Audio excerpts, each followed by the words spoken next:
Ikinasal ulit sa kanilang dream church wedding ang mag-asawang sina Luis Manzano at JC Mendiola sa Paradise, Palawan kasabay sa kanilang 3rd year civil wedding anniversary.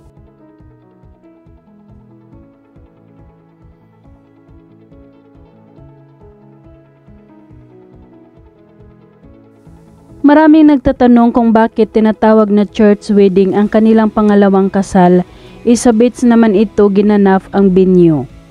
At hindi naman daw sa loob ng simbahan.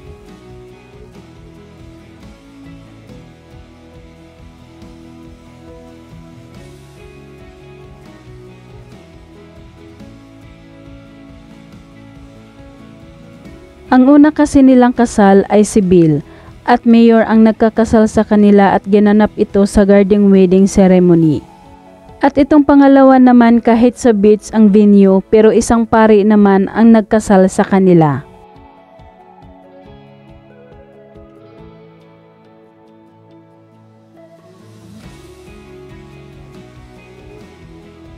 Napakaganda ni JC Mendiola sa kanyang white gown habang naglalakad ito patungong altar kung saan naghihintay sa kanya ang kanyang mag-ama na si Luis at Peanut.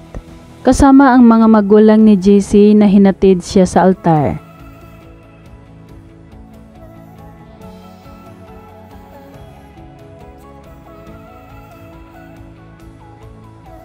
Natutuwa rin si Peanut sa paligid niya na maraming mga white flowers ang nakapalibot nito.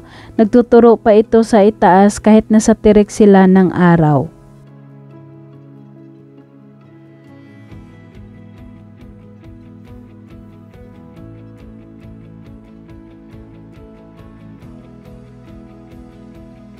Kumpleto din ang mga magulang ni Luis Manzano na dumalo sa kanilang church wedding na sina Vilma Santos at Edo Manzano at kasama din ang amain ni Luis na asawa ni Vilma Santos na si Ralph Ricto.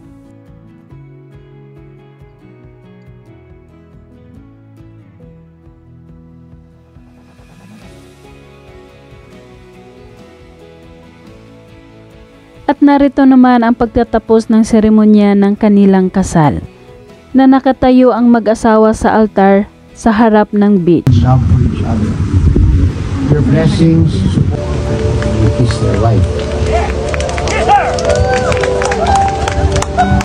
At parang first time wedding pa lang nila ito dahil makikita na na-excite si Luis na sabihin ng pare na you may now kiss the bride.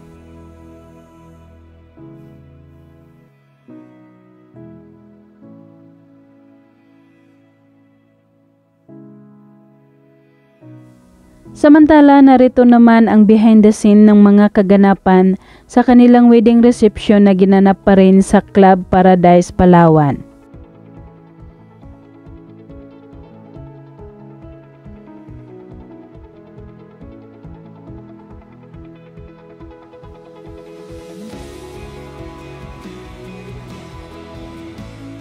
At ang madamdaming tagpo na sinayaw ni Luis Manzano ang kanyang mami Vilma.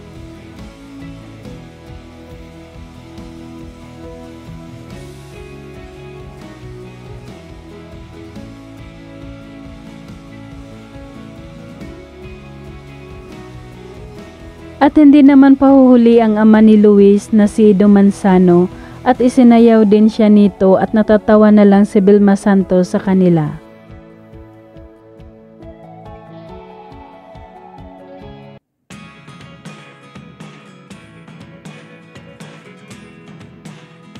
At sa huli nagbigay ng isang yakap sa isa't isa sina Vilma at Edo na ikinatuwa ni Luis para sa kanyang mga magulang.